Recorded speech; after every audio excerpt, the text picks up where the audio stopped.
Élodie Fouret, Tout à fait. Cécile Blaiseau, la compagnie MO. Ce ne sont pas vos initiales. Non. Musique et oralité, c'est ça? Deux dimensions qui m'intéressent prodigieusement. On sort d'une conversation autour de la dématérialisation et du numérique et de la virtualité. La musique telle qu'Élodie Fouret la pratique et le conte, l'oralité, c'est très physique. Alors, qu'est-ce qui a commencé à vous unir dans ces deux démarches, la musique, Élodie, et le travail dramatique, qui n'était pas encore du conte à l'époque, pour toi, Cécile? On commence par moi. Je t'en prie. Qu'est-ce qui... en fait, d'être en relation directe avec le corps, la voix, et puis une histoire, un texte littéraire. Voilà, c'est ça qui a motivé le fait de rencontrer Élodie avec sa musique où elle était vraiment en matière avec son violoncelle, en prise de corps direct. Ça te va? Tu veux... moi, je partirais de ça, un peu simplement. Le spectacle vivant, où on est directement en lien, les deux personnes qui effectuent l'acte, mais aussi face à un public bien vivant et bien présent. Ça, c'était très important. Pour ta musique, tu veux en parler? La musique, la musique en soi c'est vivant à la base et c'est vrai que pour ma part pratiquer la musique c'est toujours en échange avec voilà quelqu'un d'autre, que ce soit une plasticienne comme Cécile peut l'être sous le nom de Lily Wave, que ce soit une comédienne, une danseuse. Voilà, je trouve que la musique accompagne bien le corps. Voilà, et que c'est important et que ça reste vivant. La musique, c'est du vivant aussi. Alors, oralité, évidemment, on pense à transmission orale. Et je sais, toi, Élodie, que tu es une créatrice permanente, puisque tu ne joues pas de partition préétablie, tu m'arrêtes si je me trompe, que tu travailles en improvisation et que finalement, l'écrit n'intervient que très peu dans ton art. Donc, oralité, c'est tout à fait surprenant, effectivement, pour une musicienne qui joue un instrument comme le violoncelle, qui n'est pas un instrument africain, qui n'est pas un instrument asiatique. Je parle de culture où l'oralité et la transmission orale ont encore cours. Le violoncelle, malgré tout, pour le violoncelle, des partitions écrites ont existé et continuent d'exister. Toi, Cécile, c'est tout à fait troublant aussi, alors que le théâtre, comparativement à la danse, qui se transmet, on sait que même les rôles du répertoire à l'opéra se transmettent d'une génération d'étoiles à la suivante. En général, il n'y a pas de partition. Au théâtre, il y a le texte, sacré, ce texte qui est la base, qu'on transgresse ou non, on est pour le texte, théâtre de texte ou pas. Mais l'oralité n'est pas toujours mise en avant dans le travail du comédien ou du metteur en scène. Alors, par rapport à cette dimension de transmission qui passe par l'oralité, je vais vous demander de vous définir chacune dans vos pratiques et peut-être plus généralement de définir l'oralité. Parce que c'est connecté, je pense, à la bouche, à une partie du corps très particulière, l'oralité. Voilà, deux questions en une. Alors, deux questions en une. Je vais recevoir comme justement, c'est ça l'oralité. Tu parlais de la bouche, c'est aussi les oreilles. Et puis au-delà, c'est des choses qui viennent encore de plus loin dans le corps, qu'on ne maîtrise pas. Qu'on apprend à laisser venir. C'est ça la façon de maîtriser, d'être au présent. Tu parlais de théâtre, de répertoire, de génération, de rôle en fait. Voilà, on a l'amoureuse, etc. Puis plus on prend de l'âge en tant qu'homme ou en tant que femme, et puis les rôles évoluent. Ce qui me plaît dans le travail de l'oralité, et ce qui m'a plu dans cette découverte-là par rapport au théâtre, on va dire vraiment le conte, et le conte contemporain, mais c'est quand j'avais un travail de metteur en scène ou de théâtre comédienne plus classique. Effectivement, je suis sur le texte que je redonne, que j'incarne, voilà. Mais il y a toujours cette partie de texte qui n'est pas dit, de texte qu'on a à l'intérieur, comme dans la vie, des paroles qui sont pas verbalisées directement. Mais j'entendais un tas de choses déjà. Hop, ça construit. Dans l'oralité, en fait, c'est être pour eux complètement au monde. C'est pas que son personnage, c'est tout. On est pour eux à tout ce qui se passe autour, au présent, mais avant. Les choses sortent par la bouche, mais elles entrent partout dans le corps. Et toutes ces histoires, en fait, elles sont partout. Je ne sais pas si vous voyez tout à fait le lien dont je parle. Il y a quelque chose de beaucoup plus large, de beaucoup universel. Je ne veux pas réduire à ça, mais c'est des histoires d'avant, de pendant, d'après, et dans le corps, ça circule de partout. Et quand on s'adresse en fait au public, on s'adresse à la tête, on s'adresse au cœur, et on s'adresse à tout ce qui s'appelle l'espace intérieur, le monde intérieur, l'inconscient. Et toutes ces histoires qui viennent en fait du conteur, c'est tout cet espace-là. Et c'est complètement physique, l'acte de raconter. C'est tout. Voilà, c'est ce que je voulais dire. Et du coup, pour moi, c'est beaucoup plus large. Je suis et à la fois comédienne, et à la fois metteur en scène, et à la fois, en fait, je vais oser le dire, spectatrice de ce qui m'arrive, en fait, quand l'histoire vient à moi. Ce qu'on m'a transmis, ce que les conteurs m'ont transmis, c'est que le conte, c'est comme un oiseau qui vient se poser sur ton épaule. Tu n'as pas choisi l'oiseau, c'est lui qui te choisit, qui se pose là pour que tu puisses raconter son histoire, et puis un jour il s'envole. C'est juste ce temps-là. Voilà. Eh bien, alors, comment dire la musique? Donc, tu parlais du fait de l'écrit. Et je suis passée beaucoup par l'écrit, bien sûr, et j'en suis vite ressortie, car je me suis aperçue que lorsque je jouais du violoncelle, que j'interprétais une partition, ce que j'aimais, c'était justement de ne plus avoir la partition. Parce que tout d'un coup, il y a une forme de liberté qui s'impose à toi. Et voilà, ça c'était mes moments quand j'étais au conservatoire. Mes moments de liberté, c'est rigolo parce que c'était pendant les examens, ce qui pouvait être tu vois, un moment un peu stressant. Mais voilà, et le partage. Et ce que j'aime dans la musique, c'est le partage. Jouer toute seule en soi, pourquoi pas? Je ne sais pas vraiment le faire. J'aime avoir un autre corps à mes côtés, une autre voix, un autre regard. Et je vais me nourrir de tout ça. Et c'est comme ça que je travaille, c'est comme ça que j'évolue. Et donc oui, on va parler d'oralité, on va parler d'oreille. Et il faut savoir écouter, il faut savoir entendre, interpréter d'une certaine façon. Et avec un objet mort, qui est une partition, pour moi c'est un objet mort, on manque un peu de ça. Voilà. Et le corps en plus se referme derrière ce genre d'objet ou voilà, l'écriture. Donc voilà, je trouve que le corps, c'est la meilleure façon de s'exprimer, et qu'on soit danseur, qu'on soit musicien, comédien, tout passe dans le corps et après, voilà, les choses se font naturellement. Alors, Cécile, tu disais l'oralité, c'est pas seulement la bouche, c'est l'oreille. Et moi, j'ai envie de dire, tu parlais de choses qui venaient du plus profond, tu parles de corps. J'ai envie de dire que le théâtre, la musique aussi, bien entendu, mais ça, on y pense immédiatement. On ne pense pas toujours le théâtre de cette façon. Le théâtre, c'est l'art du son. Parce que l'objet dont tu parles depuis tout à l'heure, je pense, avec tout ce qui peut véhiculer comme sens, comme émotion, c'est le son. Le son, pas nécessairement reproducteur d'un écrit.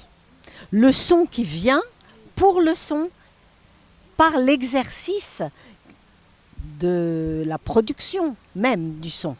En se concentrant sur la production du son, on peut le changer. Comme en se concentrant sur la production d'un son avec un instrument extérieur, on influe sur le son. Donc tout ce travail vocal, la voix et la bouche, c'est pas tout à fait pareil. J'aimerais bien que tu m'en parles. Mais tout ce travail vocal, ça peut être la base, les fondements du théâtre. On n'en parle pas généralement de cette manière, puisque tu citais le mot, ce gros mot de rôle, donc qui renvoie à celui de personnage. Tu parlais d'imaginaire. On est plus habitué à se dire que le théâtre, c'est le lieu de la reproduction de situations psychologiques, émotionnelles, en les fouillant, en les travaillant, en les exhibant, mais des situations émotionnelles qu'on rencontre dans la vie. Par contre, le travail du son, dans la mesure où pour l'instant, jusqu'à présent, dès qu'on n'est plus infant, c'est-à-dire dès qu'on n'est plus un enfant, on articule des sons qui appartiennent au langage. Ce travail du son, pour le son, on n'a aucun endroit pour le pratiquer. Comme le travail du mouvement pour le mouvement. Puisque dans la danse, le mouvement n'a pas une utilité concrète. Donc, est-ce que tu peux parler de cette production du son, développer un tout petit peu les techniques de production du son qui seraient les tiennes, de la même manière pour toi, Élodie, parce que peut-être c'est ça qui vous unit. Vous intéressez profondément aux sonorités, au son, à la production de ces sonorités et à ce qu'elles peuvent tout d'un coup éveiller comme sensation et comme émotion qui ne sont pas dans la vie. Déjà, effectivement, théâtre, c'est un vaste monde où tu peux aller du psychologique, tu vas de Artaud, c'est très très large. Mais du coup, là, j'essaie de vraiment me centrer sur ta question. Ce qui m'a fait rencontrer, je pense aussi Élodie, c'était un autre désir de théâtre et c'était le fait d'aller dans la musique, qui est une matière, c'est plus abstrait en fait que les textes écrits. Et du coup, au niveau du son, il y a quelque chose que j'ai toujours aimé, c'est d'aller chercher autant un travail de basse dans des voix, un travail médium et un travail de haute. Je donne cette matière-là quand je donne des textes, toujours. Je donne des rapidités, des lenteurs et de ne travailler pas exclusivement, voire pas du tout sur tout le côté psychologique. Moi, c'est pas quelque chose qui me botte. Je suis allée faire un peu regarder vers Actors Studio, faire de la formation Messner, etc. J'ai trouvé des outils intéressants, les outils mémoire affective, etc. Mais la rencontre avec Élodie, tu as raison, ça passe vraiment par ces matériaux sonores et physiques, mais aussi sonores, vocaux. Du coup, je pense que là, je suis la piste, le chemin dans lequel tu nous emmènes. Et ça a vraiment été intéressant. Comment on s'amuse sur un même écrit, on va dire, à donner de la basse, du vocal, du rythme, etc. Et avec Élodie, au contraire, moi je tiens un texte sur une même ligne vocale et Élodie, elle change le rythme musical et on arrive en fait à découvrir des nouveaux domaines. C'est vraiment ça, c'était ce qu'on a vraiment cherché au début de notre rencontre et ce qu'on cherche toujours ce matin en répétition. Un même texte que je venais d'écrire, un conte que je reprends. On l'a essayé avec plusieurs musiques, je l'ai essayé avec plusieurs rythmiques, plusieurs tessitures vocales et on en a sorti en fait le fond de l'histoire. Et a commencé à naître de ça. Je trouve que tu me dis ce que tu en penses, Élodie aussi, mais là tout de suite ça résonne à ce matin, effectivement, cette matière-là. Et qui va du coup aller vers je te laisse développer, vers celui à qui on offre ça, comment ça va se passer, nos choix et le présent. Ben oui, ouais, je suis d'accord. Effectivement, lorsqu'avec Cécile, on se met dans notre petit cocon pour essayer de faire évoluer une histoire, on s'aperçoit que elle va commencer à raconter cette histoire d'une certaine façon. Je vais l'accompagner d'une autre façon. Et on va terminer en se disant « elle ne fonctionne pas du tout cette histoire. Ça ne va pas du tout. » Alors, qu'est-ce qu'on va pouvoir faire pour qu'elle fonctionne ? Et donc, on la présentera, on l'offrira que lorsque nous, on se sera amusés avec cette histoire. Lorsque nous, on sera pleinement remplis en fait, et que oui, on en aura. On aura sculpté en fait un tas de choses. J'ai envie de parler de sculpture, de peinture, avec la musique, avec les mots, les corps en fait, parce que Élodie, elle prend son violoncelle de manière différente à des moments. En fait, ça devient comme ça, sans réfléchir. Tu prends un outil différent pour travailler avec. Il lui arrive de prendre un stylo et puis hop, il y a quelque chose qui se passe avec les cordes. J'ai vraiment envie de parler de modelage et de sculpture en fait, de l'histoire de la matière sonore. C'est ça. Hein. Ben oui, c'est la plasticienne qui parle. Alors, on parle de son. C'est peut-être plus facile pour Cécile que pour Élodie qui généralement a son violoncelle. Est-ce que tu peux nous produire un son là tout de suite ? Un son. Bah toi aussi. Non, moi celui qui arrive comme ça ? Ouais.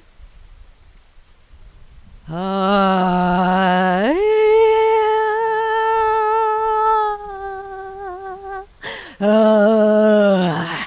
Cha.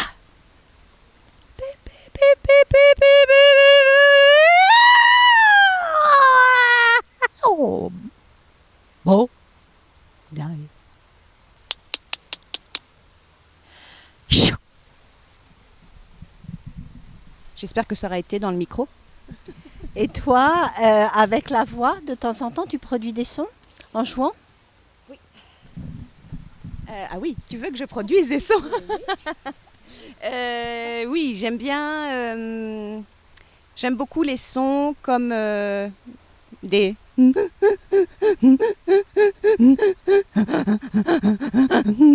Voilà, des sons qui sont plus physiques, où il y a tout d'un coup le diaphragme, on le sent vraiment qui se resserre, qui se redétend. Et le fait que c'est pas la voix qui porte, mais c'est peut-être plus intérieur et je ne saurais pas te l'exprimer en fait autrement. Alors, il y a un énorme travail technique quand même quand on produit du son. Il suffit pas de se dire tiens, je vais produire un son, parce qu'on est tellement habitué à ce que le moule produise des syllabes qui appartiennent au langage parlé, de notre langue maternelle la plupart du temps, que trouver des sons, aller les chercher au profond, ou trouver des sons qui n'ont pas été produits ou qu'on n'a pas l'habitude d'entendre, ça demande malgré tout une technique. Ça ne vient pas tout seul puisque on est très conditionné, comme je disais, à utiliser la voix pour parler normalement avec le langage verbal. J'avais posé un tout petit peu la question à Cécile, mais je viens d'entendre que tu parles de diaphragme. J'ai envie de te poser la question de ces techniques possibles qui sont parallèles peut-être à celles du chant lyrique, du chant choral, du chant de variété, des techniques vocales que tu aurais abordées. Est-ce que tu as quelques mots à en dire? Alors là, Karine, tu t'adresses à la mauvaise personne, puisqu'en fait, effectivement, je t'en avais déjà parlé, le violoncelle, je l'ai appris en conservatoire, avec des techniques très particulières et très exigeantes, qui m'ont apporté énormément.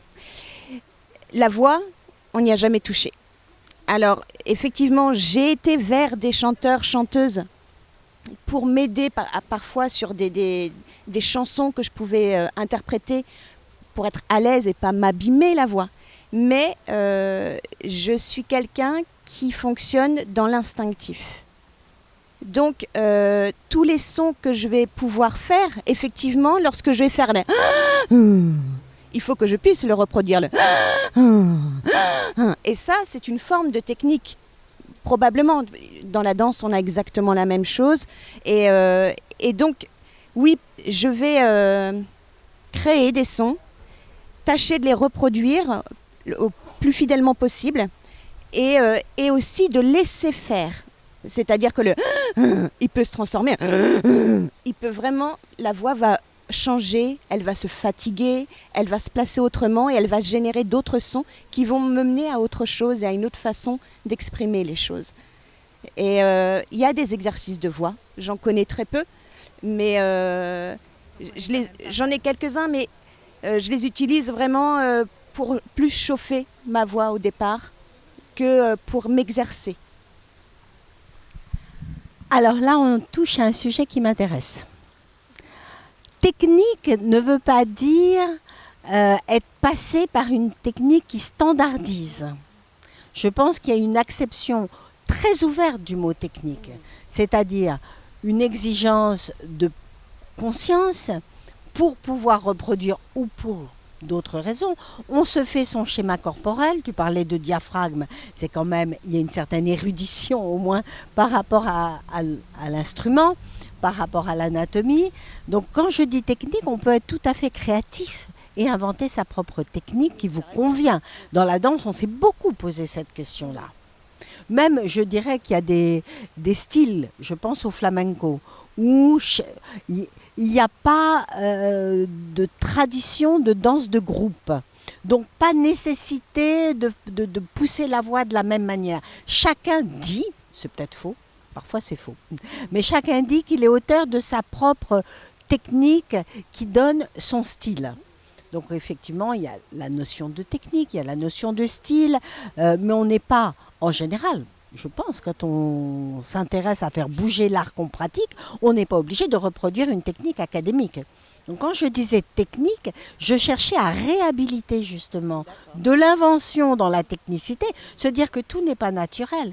Et c'est pas parce qu'on travaille qu'effectivement on copie et qu'on est dans l'académisme. Est-ce que tu peux, à partir de ce que tu nous as fait entendre, qui était magnifique et très conscientisé d'une certaine manière, et on sent les années de travail, malgré tout derrière, parler de ce dont je viens de parler. Comment est-ce que toi, tu avances tous les jours, et comment est-ce que tu découvres, et qu'est-ce que tu peux découvrir, qu'est-ce qui t'est donné de découvrir, sans référence extérieure? C'est toujours très difficile. Ouais, c'est assez toujours difficile de parler de soi et de comment on fonctionne. Je vais me remettre en lien aussi avec Cécile et avec d'autres personnes. Je considère que tout le monde peut chanter et doit chanter. C'est une façon, c'est très libérateur, et on sait tous chanter, on sait tous parler. On a tous, ceux qui ont la chance d'avoir encore leur voix, mais on a tous cette capacité de parler, donc on a tous la capacité de chanter. Et quand je retrouve un individu comme Cécile qui vient me dire au tout début, je ne chanterai pas, on m'a toujours dit que je chantais faux, d'autres élèves que j'ai pu avoir, des amis qui viennent pour partager ça, je suis pas d'accord. Chante et tu verras, chante et ton oreille s'ouvrira et les choses vont se placer. Et ce qui fait que maintenant Cécile prend un plaisir fou à chanter. Et pour moi, c'est ça la technique et c'est ça le travail. C'est qu'à un moment, on arrive à se libérer. Il faut, voilà, on arrive à cette libération. Et il s'avère que Cécile parlait des enregistrements que je faisais. Et effectivement, je vais instaurer une voix qui va faire, par exemple, qui va tourner en boucle, mais que je vais faire tourner en boucle pendant 2-3 minutes. Et ensuite, en réécoutant cette voix-là, très très rapidement, je vais installer une autre voix. Voilà. Et ça va être des rythmiques et quelque chose de vivant qui va se mélanger, qui va créer un tout. Oui, enfin, il y a quand même la musicienne là derrière, parce que ce que tu viens de faire, c'est effectivement, ce sont des notes, et des notes que tu as entendues. Donc effectivement, tu as commencé par parler, non pas de la bouche, mais de l'oreille, chanter faux, chanter juste, ouvrir ses capacités d'écoute, élargir ses capacités d'écoute, y compris des sons et des notes. C'est peut-être ce qui manque et qui fait qu'on chante faux. Il ne s'agit pas que d'avoir une voix forte. Ou belle. Alors, j'ai envie de terminer, puisque le temps nous est compté, ça passe très très vite avec vous deux. J'ai envie de retourner vers cette notion de conte. Tu me parlais tout à l'heure de nouveaux contes. Je ne savais pas qu'il y avait cette tendance, parce que je me disais, mais quelque chose me heurte quand j'entends nouveaux contes. C'est complètement idiot, parce qu'il y a eu nouveau cirque, nouvelle marionnette, nouvelle vague, nouveau, bien sûr, c'est évident, nouveau conte. Mais quand même, pour moi, le conte de tout temps a su intégrer l'actualité. C'est-à-dire que l'histoire racontée, justement, on parle de tradition orale, n'est jamais tout à fait la même. Selon la région où le conte voyage, il change, comme une danse d'ailleurs. Selon la période historique où le conte restitue son contenu narratif, le conte change. Donc pourquoi parler de nouveaux contes en introduisant, tu disais, les nouvelles technologies? Peut-être c'est tout simplement de la nature profonde du conte d'être nouveau et non pas ancien, parce qu'on a l'impression qu'il s'agit d'une technique archaïque. En fait, c'est plutôt le mouvement du renouveau du conte. Le nom exact, c'est le renouveau du conte dans les années 60-70. Et aujourd'hui, effectivement, on a tendance à parler de nouveaux contes avec des conteurs très jeunes, qui ont 25, 30, 35 ans. C'est jeune pour un conteur, en fait. Effectivement. Du coup, quoi te répondre que je suis complètement d'accord. Le conte, ça n'a pas d'âge. Ça n'a ni âge, ni ça voyage. Après, c'est Monsieur Jung, etc. Marie-Louise Van Franz. C'est partout, en fait. Ça suinte. Et surtout, ça se transforme, ça mute tout le temps tout en gardant ses racines. C'est continuellement en mouvement. Ça parle d'aujourd'hui, ça parle d'hier, ça parle aux jeunes, aux anciens. Et c'est polysémique, c'est vraiment quelque chose qui voyage. Est-ce que je réponds à ta question en te disant ça? Pas tout à fait. Pour être très concret, pour terminer, est-ce que tu te vois, par exemple, au moment où tu restitues un conte, je ne sais pas de quelle région, puisque le monde entier est concerné, introduire la notion de Covid-19 en parlant du même conte, ou du même serpent, ou du même mal, ou du même bien, ou du même poison, tu vas tout d'un coup le nommer Covid-19 parce que nous sommes en 2020. Est-ce que c'est possible dans la restitution d'un conte ? Alors, ça, pour moi, conteuse, c'est possible. Tout dépend de la manière dont... En fait, ça ne doit pas casser les lectures différentes. Il faut vraiment trouver le chemin pour la polysémie dont je te parlais tout à l'heure. Et puis, ne pas briser ce qu'on appelle le monde invisible. Le monde invisible, voilà, c'est très ténu en fait. C'est comme l'amour, ça peut se casser en 2 secondes, cette histoire. Donc, il y a les mots à trouver et il y a les respirations. Mais je ne m'interdis pas du tout de parler de ce qui se passe aujourd'hui, d'être brutal, d'être rock'n'roll. Je ne m'interdis pas du tout ça. Voilà, c'est juste trouver en fait l'endroit où la magie, l'invisible peut toujours être là avec l'actualité. Mais parce qu'aujourd'hui, même dans le milieu urbain, il y a plein de choses partout. Du magique, de l'invisible, un autre monde qui nous parle. On parle d'alchimie quand on parle de contes aussi. Voilà. Tu as déjà accompagné Cécile disant des contes ? Oui, parce que je pensais que c'était assez récent, le rapport entre Cécile et le conte. C'est récent, effectivement, c'est récent, mais ça a toujours été là, bien présent chez elle depuis toujours en fait. Le conte, ça l'a toujours accompagnée dans sa création, dans son écriture. Oui, dans mon écriture, mais j'étais timide, quelque part, je ne laissais pas la parole partir toute seule. Il fallait que j'écrive ou que je récite. Réciter, c'est un gros mot, mais vous voyez ce que je veux dire, quoi. Voilà, on n'a plus beaucoup de temps. Hein. Alors, je vais peut-être dévoiler un secret. Nous allons faire une annonce publique à travers cette clôture d'émission. Vous préparez toutes les deux un spectacle pour les très petits, très jeunes. On dit les petits parce que c'est maternelle.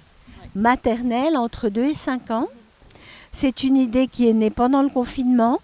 Donc, je crois que la période de confinement nous a permis d'observer. Vous avez observé l'arrivée d'animaux dans des contextes urbains, me disiez-vous tout à l'heure, à découvrir la saison prochaine. Oui. Nouveau spectacle qui passera d'ailleurs au Dansoir. Et hélas, les meilleures choses ont une fin. Nous serons en appétit, en éveil oral, guettant l'arrivée de ce nouveau spectacle de la compagnie MO, Cécile Blaiseau et Elodie Fourré, 2 sensibilités, toujours en action, toujours innovantes, jamais académiques, jamais prisonnières.